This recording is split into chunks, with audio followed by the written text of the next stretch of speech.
সাম্প্রতিক সময়ে কিছু ঘটনায় একটু উদ্বেগের সঙ্গে খেয়াল করা যায় কিছু অপপ্রচারের ফলে সাম্প্রদায়িক যে সম্প্রীতি সেটা বিনষ্টের মতো ঘটনার কেউ কেউ চেষ্টা করেন বা কেউ প্রভোকেটেড হন।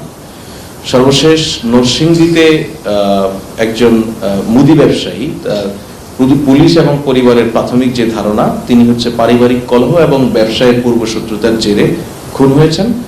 ভদ্রলোকের ধর্মীয় পরিচয়, উনি মণি চক্রবর্তী, ধর্মীয় পরিচয় সনাতন হওয়ার ফলে এটি নিয়ে নানান জায়গায় মিথ্যা প্রপাগান্ডা তৈরি হয়েছিল যে সাম্প্রদায়িক হামলায় তিনি নিহত হয়েছেন এই ধরনের। সেটার ভিত্তিতে আমরা খেয়াল করেছি যে কয়েকজন বিশিষ্ট নাগরিক বিবৃতিও দিয়েছেন। তো এই বিশিষ্ট নাগরিক যারা বিবৃতি দিয়েছেন তাদের মধ্যে অনেককেই দেখা গেছে ইতিপূর্বে বাংলাদেশের সমাজে নানান ঘটনায় ওনারা নিরপেক্ষ তদন্ত করেছেন, ওনারা সে সমস্ত জায়গায় ভিজিট করেছেন। তা আমরা প্রত্যাশা করব কোনো ঘটনায় যদি ওনাদের উদ্বেগ তৈরি হয়, মিথ্যা বা বানোয়ার তথ্যের ভিত্তিতে সেগুলিতে প্রভাবিত না হয়ে বিবৃতি দেওয়ার আগে একটু যাচাই বাছাই করবেন এবং প্রয়োজনে তারা সরজমিনে ভিজিট করবেন, সেখানে কোনো সাম্প্রদায়িক ইস্যু আছে কিনা সেটা দেখবেন। আদারওয়াইজ ওনাদের এই ধরনের বিবৃতি বা মিথ্যা তথ্য যখন দুটো মিলে এক জায়গায় দাঁড়ায়, এটা আমাদের যে সোশ্যাল যে সাম্প্রদায়িক যে হারমোনিটা এটা বিনষ্টের ক্ষেত্রে বড় ভূমিকা রাখতে পারে। এই জায়গায় প্রত্যেকেই সতর্ক এবং দায়িত্বশীল ভূমিকা রাখার জন্য সরকারের পক্ষ থেকে অনুরোধ করা যাচ্ছে।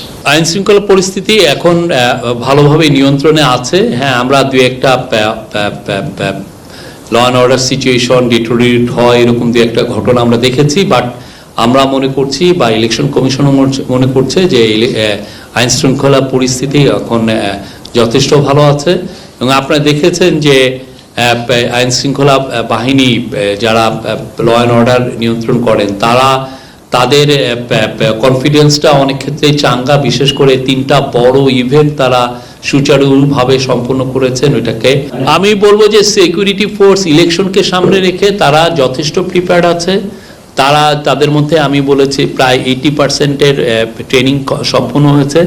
তারা এই সমস্ত যে কি বিষয় হতে পারে, কি সিচুয়েশন অ্যারাইজ করতে পারে সেগুলো নিয়ে তারা কথাবার্তা বলছেন। আর আমরা আশা করছি যে একটা অ্যাপ তৈরি করছে হোম মিনিস্ট্রি, এই অ্যাপটা আমাদেরকে খুব হেল্প করবে। এই সিমিলার অ্যাপ তৈরি করা হয়েছিল দুর্গাপূজার সময়, যে বাংলাদেশে প্রায় 32,000 আপনি জানেন যে দুর্গাপূজার মণ্ডপ ছিল, ওই প্রত্যেকটা মণ্ডপকেই কানেক্ট করা হয়েছিল এই অ্যাপের মাধ্যমে। ফলে কোথাও কোনো যদি ট্রাবল মেকিং হয় সেই জায়গাটায় তারা খুব দ্রুত এখানে ইন্টারভেন করা গেছে, খুব দ্রুত র্যাপিড রেসপন্স টিমকে পাঠানো গেছে।